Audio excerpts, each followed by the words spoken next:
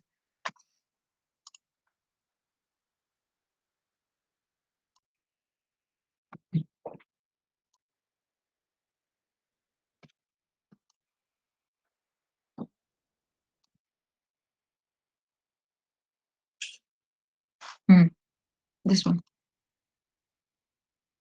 اس اوپر مجھے ہاتھ دیجیے اس کا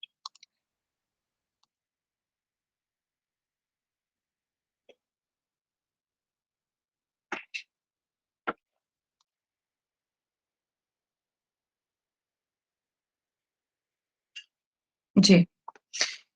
یہ دیکھیے لاسٹ ٹائم جب آپ کو یاد ہوگا کہ میں نے آپ کو اس کی ڈیٹیل تو ویسے میں آپ کو بتا بیٹھی تھی دوبارہ لانے کی وجہ صرف یہ ہے کہ آپ کے ذہن میں دوبارہ سے ایک پکچر ہلکی سی کلیئر ہو جائے اور کیا ہے ہاں یہ آپ دیکھیے میں نے آپ کو بتایا تھا کہ یہ تو خیر کلاب قصا میں نے بتایا تھا کہ پتہ ہی ہونا چاہیے کہ قصا کے 2 بیٹے تھے عبد المناف اور عبد الدار بہرحال I have discussed at length یہاں اب یہاں پہ ہیں ہاشم اور ہاشم کی شادی جو ہے وہ مدینہ کے بنو نجار سلمہ سے ہوئی اور جب ان کی ڈیتھ ہو گئی تو یہ چچا لینے گئے کس کو یہ چچا اپنے بھتیجے کو لینے گئے شیبہ اور یوں جو ہے یہ پھر عبد المطلب کہلائے ٹھیک ہے لیکن آپ یہ ذہن میں رکھیے گا کہ یہ جو ہاشم ہیں اور مطلب میں نے آپ کو بتایا تھا کہ یہ اگٹھے ہمیشہ کام ہر کوئی اکٹھا کرتے تھے لیکن ان کے جو دوسرے 2 بھائی تھے نوفل اینڈ عبد شمس یہ اگٹھے تھے انہوں نے اپنا ایک گروپ بنا لیا تھا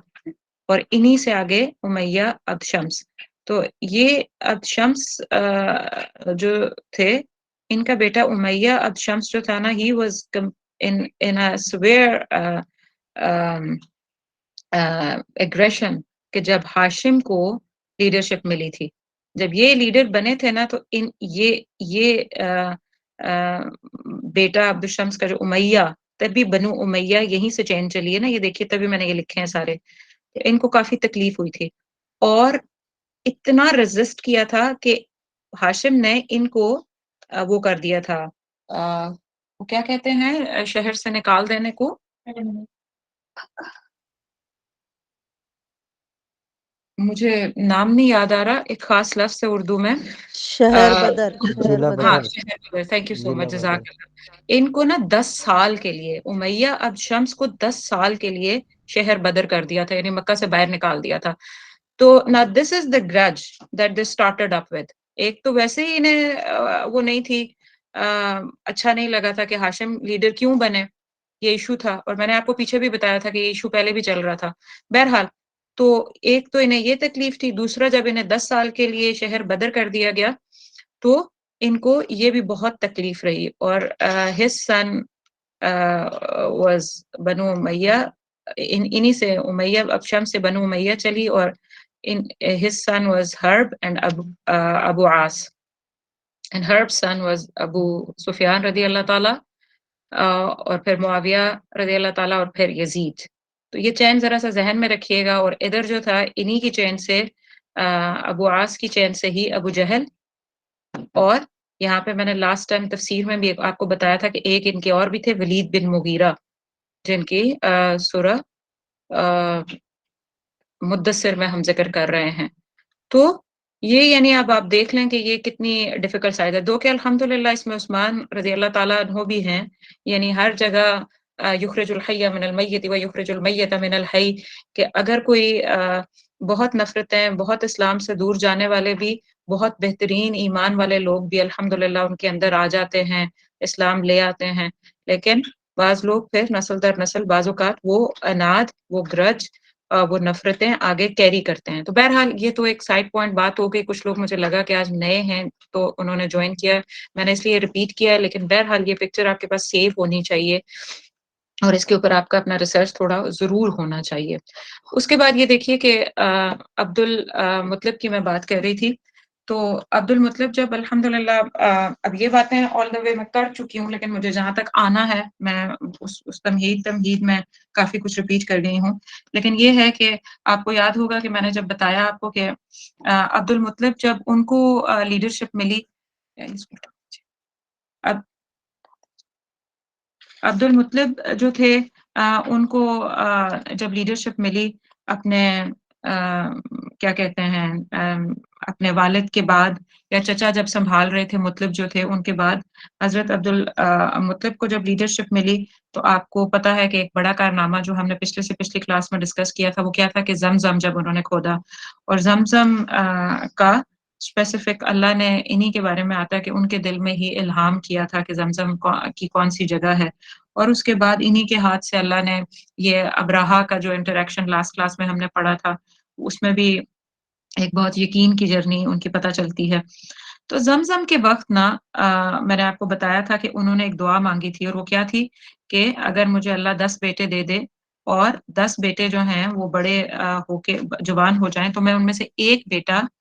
کعبہ کے پاس جا کے قربان کر دوں گا۔ تو یہ ان کی دعا تھی۔ جب ان کے بیٹے بڑے ہو گئے، اللہ نے 10 بیٹے، بعض روایات میں آتا ہے کہ ان کے 13 بیٹے تھے، بعض روایات میں آتا ہے 10 بیٹے اور 6 بیٹیاں تھیں، بہرحال مختلف روایات ہیں، لیٹس ٹیک 10 والی ون کہ ہم 10 والی لے لیتے ہیں، تو زیادہ کیونکہ ایگریڈ اپون 10 والی ہی ہے، تو 10 بیٹے جب ان کے بڑے ہوئے، اور یہ بات بھی میں آپ کو ڈیٹیل سے بتا چکی ہوں، تو ان میں سے حضرت عبداللہ جو تھے وہ سب سے چھوٹے تھے، اور ان کے بارے میں آتا ہے کہ جب یہ سارے بیٹے بڑے ہو گئے تو عبد المطلب بیکاز وہ بہت اپنے دین کے اوپر پکے تھے، ہی واز سم ون جو بات کہتے تھے وہ اپنی بات کو he used to stay with his words, تو انہوں نے اپنے بیٹے جب جوان ہو گئے تو انہیں یاد تھا کہ انہوں نے منت مانگی ہے، تو انہوں نے پھر جا کے قرہ ڈلوایا کہ میرے کون سا بیٹا جو ہے وہ میں اللہ کے راستے میں جا کے قربان کروں کعبۃ اللہ کے پاس، تو قرے میں عبداللہ جو سب سے چھوٹے بیٹے تھے یعنی سید رسول اللہ صلی اللہ علیہ وسلم کے جو والد تھے ان کا نام نکلا، اور ان کی پھپھیوں نے اور ان کی جو عبداللہ کی پھپھیاں تھیں اور ان کی جو بہنیں تھیں وہ بہت روئیں، اور انہوں نے کہا کہ نہیں آپ عبداللہ کو قربان نہ کریں، تو پھر اس وقت میں مختلف یہاں پہ مختلف روایات آتی ہیں، کچھ نے کہا کچھ بکس میں لکھا ہوا ہے کہ ایک عورت جو کہ وہ تھی سود سیئر یا فور سیئرز نہیں ہوتی یہ جو جادو اور آگے کا ٹائم وغیرہ بتانے والی، تو وہ سود سیئر عورت کے پاس گئے کہ ہم کیا کریں، تو انہوں نے کہا کہ آپ عبداللہ کا نام ڈالیں اور ساتھ میں 10 اونٹ لکھ کے ڈالیں، تو ان میں سے جس کا بھی نام آیا پھر تو عبداللہ اور 10 اونٹوں کو رکھا گیا، تو پھر عبداللہ نام آیا، پھر 20 اونٹ، پھر 30، 40، 50 کرتے کرتے وہ قرہ ڈالتے رہے، اونٹوں کی تعداد بڑھاتے رہے کہ کس کا نام آتا ہے، ہر بار جو حضرت عبداللہ کا نام آتا رہا، یہاں تک کہ 100 اونٹ جو ہیں جب ڈالے گئے لکھ کے نام قرہ ڈالا گیا تو 100 اونٹوں کے اوپر نام آیا، وہ قرہ نکلا، اور حضرت عبداللہ اس طریقے سے وہ اس سے مطلب وہ سیکریفائس سے بچ گئے، تو پھر عبد المطلب جو تھے انہوں نے 100 اونٹ قربان کیے، 100 اونٹ قربان کیے، اور اس طریقے سے سید رسول اللہ صلی اللہ علیہ وسلم کی وہ حدیث آتی ہے نا کہ I am son of the two who meant to be sacrificed، کہ میں 2 ذبیحوں کا بیٹا ہوں، تو آپ کو یاد ہوگا کہ حضرت اسماعیل جو ہیں ان کو بھی تو حضرت ابراہیم نے ذبح کرنے کے لیے لے گئے تھے، تو اور کیا بھی، لیکن اللہ نے اس قربانی کو قبول کیا اور اس میں اس کی جگہ وہ مہندے کو لے آئے تھے، تو اور عبداللہ بھی جو ہیں